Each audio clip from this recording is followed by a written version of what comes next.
Can you imagine this? All over the world, more than 2 million villas are sitting abandoned with a total value of over $800 billion. Nedu. And yet, they've been left to rot, scattered across suburbs and wastelands, ignored and unwanted. Why? Because developers once expanded recklessly. In some cities, more than tens of thousands of villas were launched at the same time. Nationwide, millions were built in just a few short years. Each villa cost...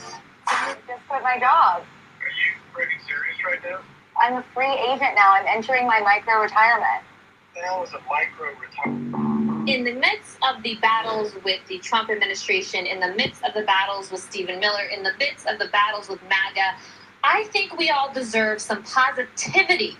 And Gretchen Whitmer, the governor of Michigan, is delivering that positivity with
What's going on tonight, guys?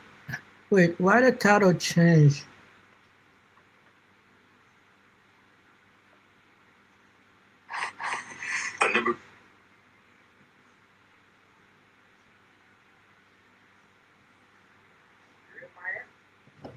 Okay, we gotta fix that later, guys. We can fix that later.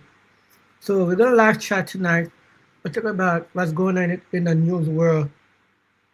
Let's see what's going on in the news world, guys.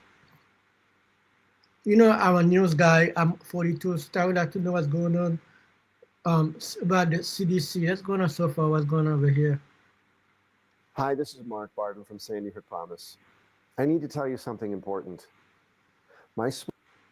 Authorities in Washington state have been fighting the state's largest wildfire nonstop for almost 2 months. It's called the Bear Gulch Fire. It's burned 9,000 acres since early July. Officials say it's only 13% contained. It is so big, they've had to rely on contract firefighters. But a group of those firefighters who were battling the blaze had to take a 3-hour timeout from their work on Wednesday.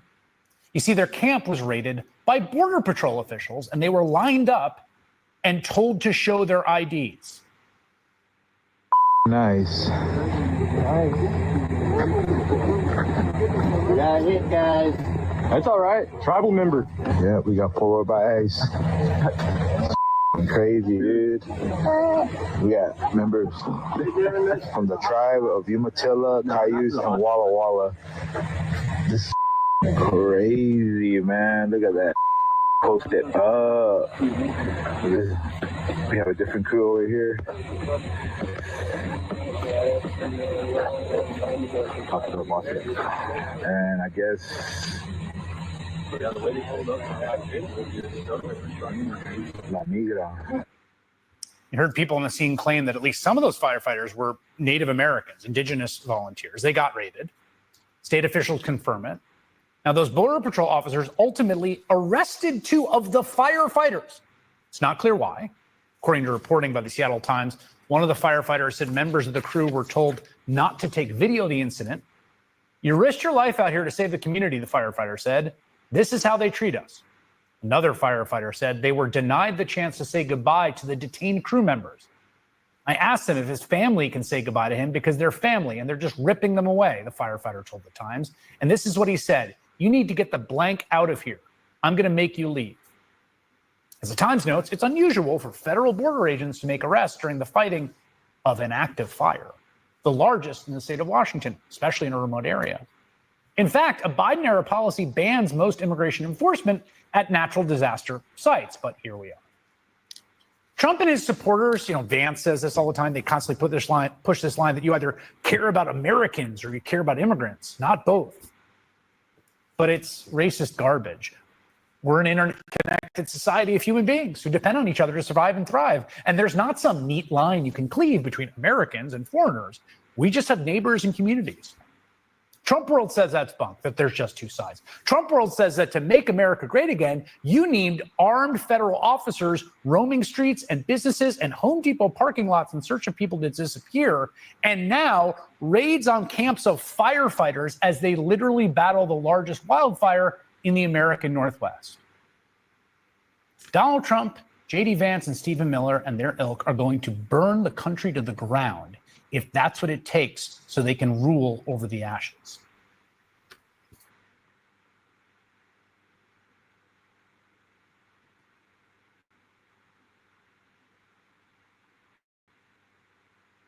What's that, Jerome Powell? So as you can see, I'm missing quite a few chompers. I'm hoping to find a more permanent solution. You noted in the matter of Lisa Cook, quote, so at this point, the immediate onus is on Jerome Powell, the Fed chairman. He has the right, I would say the obligation, to say, show me the legal basis for this action. If Trump's officials can't provide that basis, he should declare that as far as he's concerned, Cook is still a federal governor. I could not, and I'm going to speak for Simone for just a nanosecond, because I know she agrees with this, agree with you more on this point.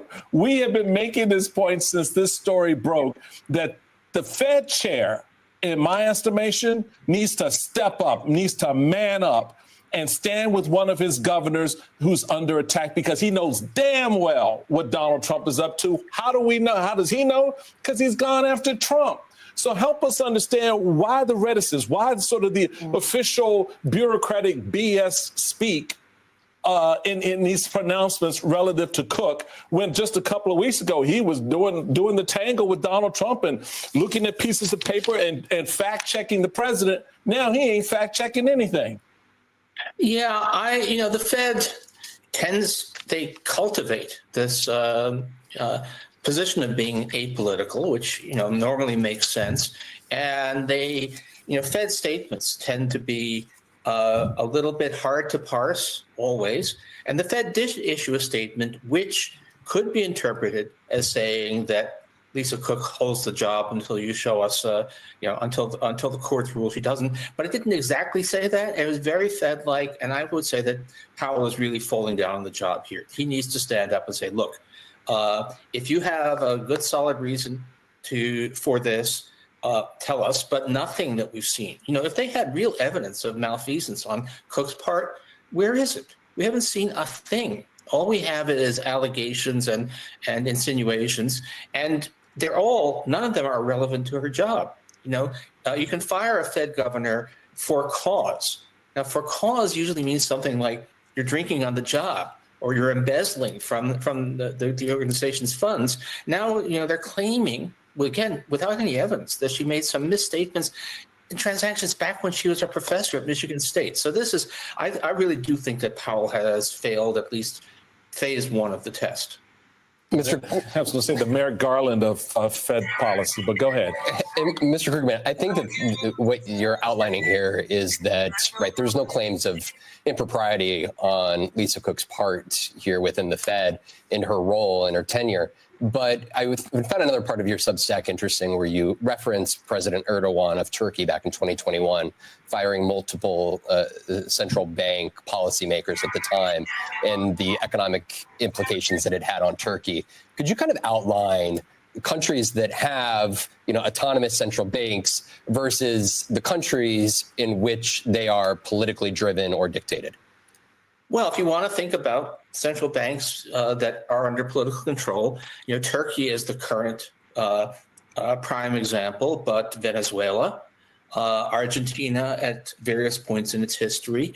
You can even go back. There was a time when Britain had, when the Bank of England was just part of their Treasury Department, in effect, and they abused it terribly. They had well before the rest of us experienced inflation in the 70s, the Brits had a runaway inflation, and they ended up eventually making the Bank of England, which is the equivalent of the Federal Reserve, legally independence. They said, we realize what happens when politicians get their hands on this. It's the temptation to abuse that power is just too great. So we're going to remove that temptation. And, this is Britain. And this was, these were politicians who were unwise, but they weren't completely crazy. And, we don't need to speculate about whether Trump will do irresponsible things because he's demanding right now that the Fed do crazily irresponsible things. We're in a situation now where inflation is running a bit hot and looks like it's going to run hotter. And he wants the Fed to cut interest rates by 3 percentage points, which is completely insane. President Erdogan got Turkey's inflation rate up to 80% before he started to get a little bit rational. I don't quite expect Trump to give him a run for the money, but he might. The Atlantic had a article on Tuesday, and the headline was "The Lisa Cook case could be the whole ball game." This is what they wrote. "The consequences of Trump taking over the Fed are hard to predict, but history is not encouraging. In 1970, Richard Nixon, who wanted a rate cut to juice the economy ahead of his 1972 re-election campaign, tapped Arthur Burns, one of his top economic aides, as Fed chair. Under Burns, the Fed delivered. That move is now widely seen as contributing to the double-digit inflation spike that roiled the country during the 70s and ended only after a new Fed chair came in and raised interest rates enough to trigger a recession." This is why I keep saying it's not just about Lisa Cook. It's about all of us. It is literally about our economy. However, the president has zeroed in on Lisa Cook. And I'm going to say, Paul, I was just so elated to read what you were writing because you have been right on the money. But there were so many people within our media apparatus who, when the president first announced his attempt to fire Governor Cook, folks said, well, she really hasn't spoken to the allegations. I think that's a mistake. Media folks. Well, she spoke through her lawyers today. And I don't understand how so many people within the media apparatus have taken the bait. The lady went through a very contentious confirmation process. You think this would have come up? Yeah, no, we have nothing. Even if, I don't think we should even dignify this by trying to discuss the allegations, because whatever they are, they're completely irrelevant to the case. Mm-hmm. And what you really want to say is it's not just that if Trump manages to fire Lisa Cook, that he's gotten himself an extra seat at the Fed. The way he's firing her is saying, if you stand in my way, I will ruin you personally. Mm-hmm. I will go after you. I will destroy your life. Mm-hmm. And that's it. So this is a intimidation aimed at every member of the Fed Board of Governors. It's intimidation aimed at federal officials everywhere. It is saying that it's not just that we'll find a way to fire you. It is that we are going to actually destroy things. We're going to, we'll mess you up. Nice life you had there. Shame if something happened to it. And this must not stand.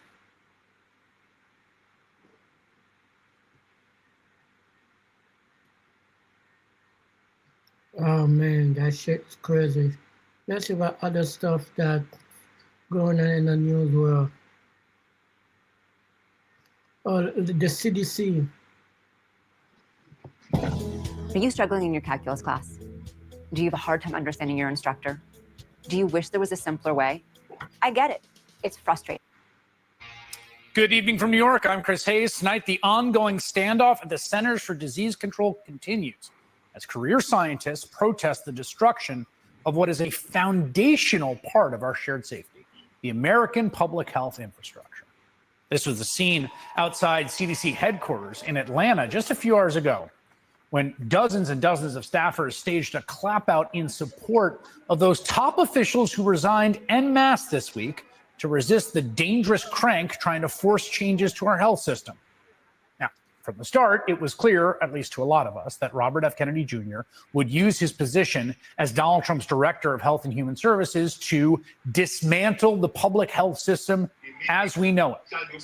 The latest example is his attempt to force out Susan Monterez, the head of the CDC, less than a month into her tenure after he selected her and she was confirmed by the Senate, forcing her out over disagreements on his attempts to restrict access to the COVID vaccines as well as others.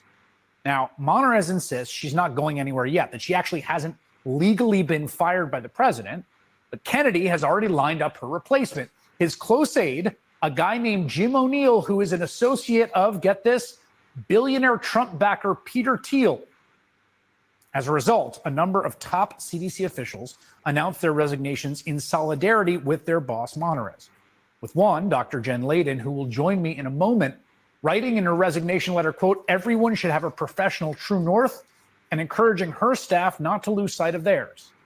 And so today, employees signaled their own true north at the center's headquarters in Atlanta, where some of the resigning leaders were met with cheers and adulation. They were literally given their flowers by a grateful crowd. These are not Democratic Party activists or progressive thought leaders. Rather, these are career public health professionals who have spent years, if not decades, committed to the goal of curbing the spread of disease and making America a healthier country.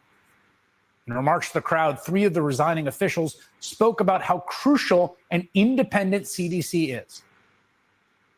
What makes CDC great are the people that make CDC up, the scientists, everyone that makes this family. You are the people that protect America. And America needs to see that you are the people that protect America. And we are going to be your loudest advocates. What makes us great at CDC is following the science. And so let's get the politics out of public health.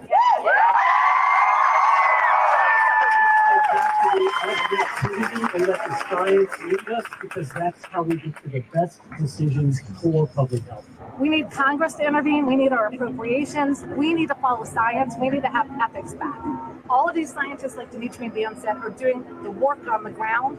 We need to be able to do it without interference and following data and science. Right now, it sure looks like the CDC is not able to operate without political interference, especially when it comes to vaccines. Even though RFK Jr. pledged just 7 months ago when he was seeking confirmation as health secretary to let the public health experts operate free from his own weird beliefs. I am not going to go into HHS and impose my preordained opinions on anybody at HHS.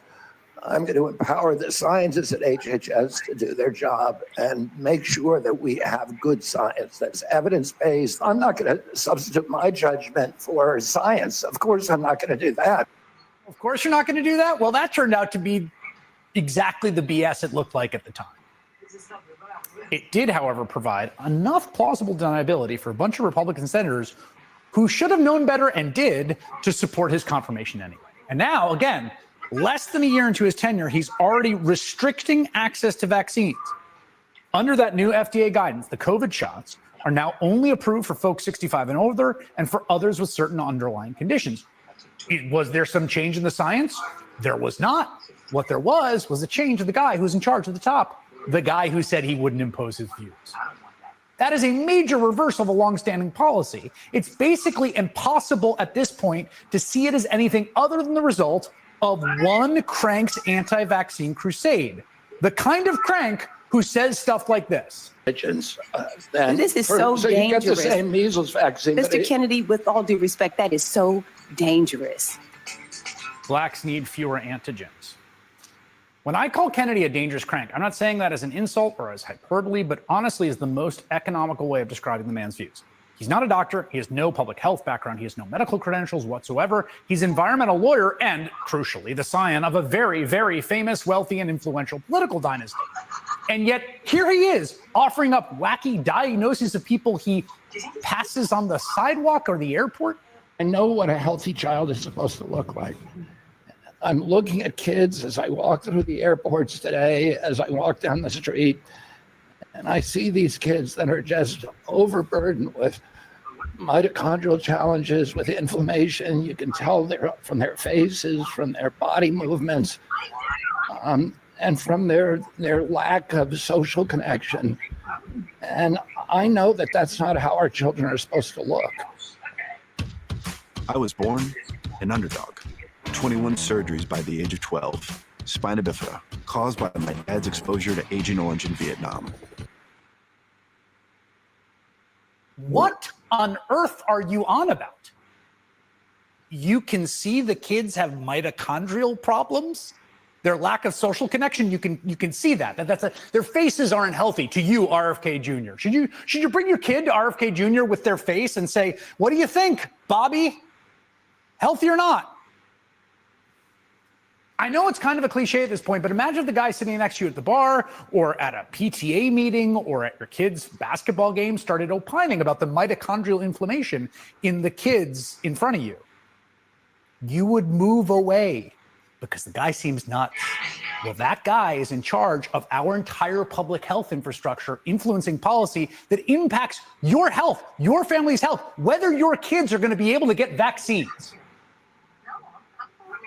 To be clear, the CDC and the FDA and HHS and the entire American public health infrastructure are far from infallible.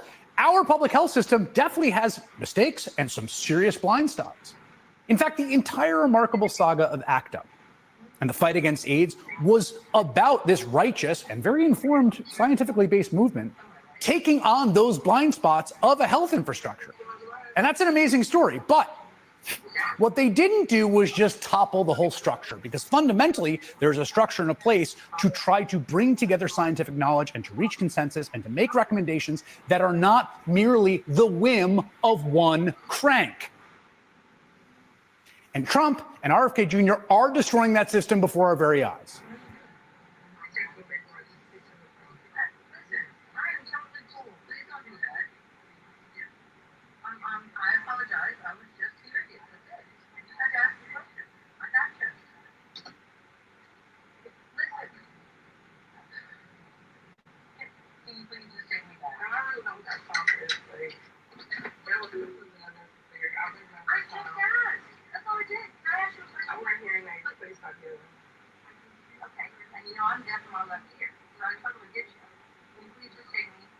Good evening from New York. I'm Chris Hayes. Donald Trump, the president of these United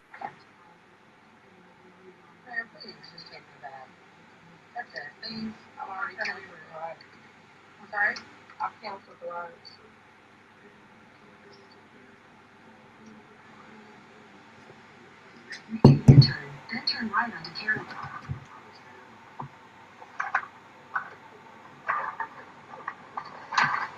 Hey, old school. Do you have diabetes?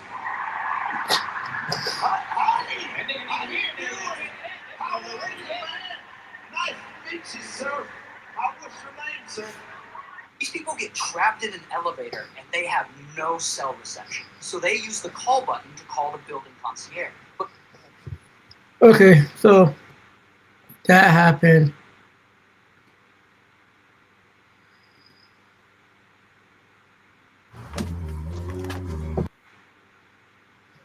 What else that happened today?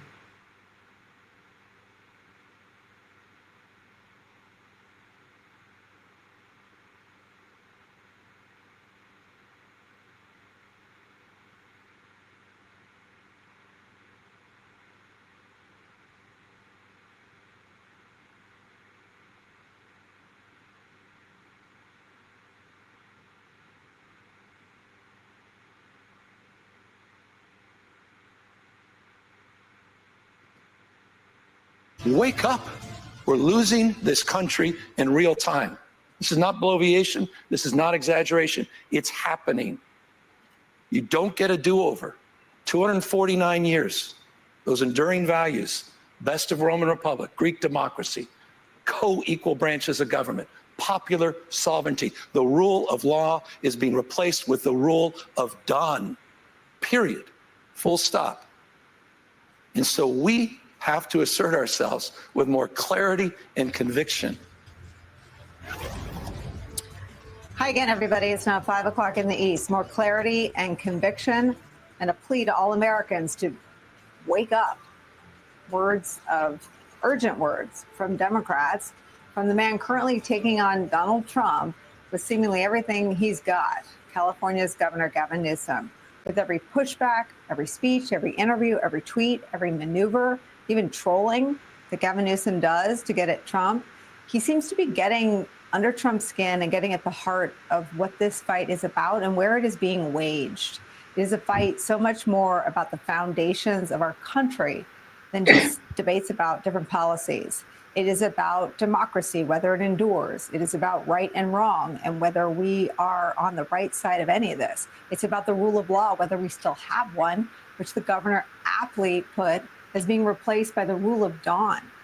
That rule of dawn is making its mark on our government already in the 7 months since Donald Trump took office, especially this summer, where we have seen power grabs, actual, not figurative, actual power grabs by the Trump administration at every level and everywhere we look.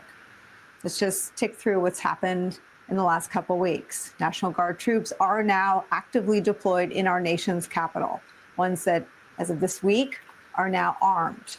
Multiple officials have been fired for not giving Donald Trump exactly the data or the answers or the responses he wants, the latest of whom being the CDC director, who wasn't in line with the HHS secretary enough. Donald Trump rolled out an actual red carpet and built a blue platform to stand on together next to a world leader well known to be a vicious dictator and wanted for war crimes by the ICC. Trump has floated stopping states from voting by mail and from using voting machines. And that's just a few. It would take the whole hour to go through all of them. In response to these blatantly anti-democratic steps, we have started to see a rise in opposition on the grassroots side with numerous town hall meetings that we've shown you some of, erupting into angry shouting matches as voters voice their discontent with their elected representatives. A structural opposition is also starting to emerge. Multiple governors are standing up and leading a charge against Donald Trump's autocratic policies and rhetoric. J.B. Pritzker of Illinois, Wes Moore of Maryland, and of course, Gavin Newsom of California. Take a listen. Donald Trump wants to use the military to occupy a U.S. city, punish his dissidents, and score political points. If this were happening in any other country, we would have no trouble calling it what it is, a dangerous power grab. I'm standing my guard, and we are locked in to make sure that our people will continue to grow and thrive and succeed in this moment, despite the fact that we're watching a federal government who seems to make my communities and our neighborhoods some kind of punchline. He tried to light democracy on fire. He dialed for 11, almost 12,000 votes. Now he's doing it in plain sight. And people said, oh, it's just Trump being Trump. People actually think this guy's serious about having another election? You think he's joking about 2028? Wake up. Let me ask you about Excuse me, and I know it's impolite. We have to be more calm and demure. A couple of your own. But I'm not calm, and I'm not going to submit myself to niceties. Not when this guy is trying to wreck our goddamn country. As polls overall keep showing brutal, alarmingly low approval ratings for Donald Trump's agenda. A new Quinnipiac poll shows just 37% of all Americans approve of the job Donald Trump is doing. It echoes other recent surveys like the Gallup poll. All throughout the hour, we'll take a look at this growing resistance from Democrats at the local level and the national level and the state level, everything in between. It's where we start the hour. Some of our favorite experts and friends with us for the hour. MSNBC senior contributing editor Michelle Norris is back. And lucky for us, MSNBC political and national affairs analyst John Heilman, Basil Smikle are back with us as well. Michelle, I watched this interview by Governor Newsom and coined it the "Wake the F Up" speech. I do love what seemed to be the worldview from Democrats at one time, which was when they go low, we go high. I think that, you know, that only worked for Michelle Obama. Nobody else should have followed that advice. And I do like where Gavin, that, you know, that only worked for Michelle Obama. Nobody else should have followed that advice. And I do like where Gavin Newsom and J.B. Pritzker seem to be trying to take the party. Your thoughts? Well, even Michelle Obama changed her thoughts on that. If you remember the Democratic National Convention, you know, her tone changed. You have to meet the moment. It seems like these are governors who are engaged in a fight where they now understand the rules of engagement. And you're seeing more courage, but you're also seeing them understanding now how to punch back, where his weak spots are, how they can rally the forces. And also, you know, some of this is punching back at Donald Trump, but a lot of this is also just understanding the storm that's coming in their direction because of the cuts in Medicaid, because of the cuts in FEMA, because of what we just saw this week at the CDC. And I think that other Democrats will likely look at this and find a little bit of spine in their step also. You didn't use the clip of Tim Walz this week also, you know, taking it to Donald Trump and talking about his ankles and, you know, hoping that he can find a comfortable seat because of them. And so I think that some of this is rhetoric, and it's not just rhetoric. The rhetoric is important because it is rallying the base, but it is also governors leading their party and governors understanding that they are now lieutenants in a war. I mean, I want to read you Ezra Klein's comments on what you just said. This is in the New York Times today. Quote, this is Ezra Klein of the New York Times. I don't like any of this. I certainly didn't vote for it. But Trump promised and Americans voted for the biggest deportation operation in U.S. history. It was always going to be ugly and cruel. So I can see that picture. And then it flickers. My eyes refocus, and I see the evisceration of due process. I see detention centers being built where it is extraordinarily hard for lawyers and families to reach the people inside. I see men in masks refusing to identify themselves and pulling people into vans. I see armed U.S. troops in camo, some on horseback, riding through MacArthur Park in Los Angeles like they're an occupying army. I see Trump sending in armed forces to take over the American Capitol. In an instance, this could all explode. You could have American troops firing on American civilians in an American city, in a country-defining crisis. What happens then? Michelle, I think a lot of people are starting to say the quiet, anxious stuff out loud, which is that what Trump is setting up is what John Kelly warned about ahead of the election, an incredibly combustible situation. John Kelly warned about it. Kamala Harris warned about it. We were warned. And people still voted for Donald Trump. I'm going to quote something else that Ezra Klein said. That Donald Trump acts like a king because he can't govern like a president. And, you know, he had an ambitious agenda. He's not interested in governing, and that's why he does so much by fiat. If you wanted to come into office with this kind of ambitious agenda, you normally would have to convince even people in your party. You'd have to convince the American public. You'd have to legislate these changes. He's not interested in doing that, and that's why we see this heavy hand. That's why we see the cruelty, and his character is on display in these acts. He is a man that we're looking at a president who has a cruel heart.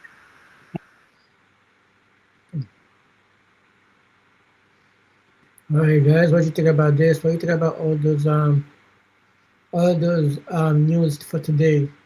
You gotta go out and vote for 2026, man. Change your senators, change your congressmen, your state senators, your state congressmen, your local city congressmen, your local city elector. We gotta change that. I know I'm in a rest of it. Even when they redistrict it, you gotta make sure like I don't want my state to become super blue, but I want it to be have enough blue to like take some power away from my governor, and so we can have just for until we get Trump out. But guys, I digress. Let me know what you think about this. If you're first time to my channel, thank you so much for watching. I'll see you in the next one, guys. Deuces.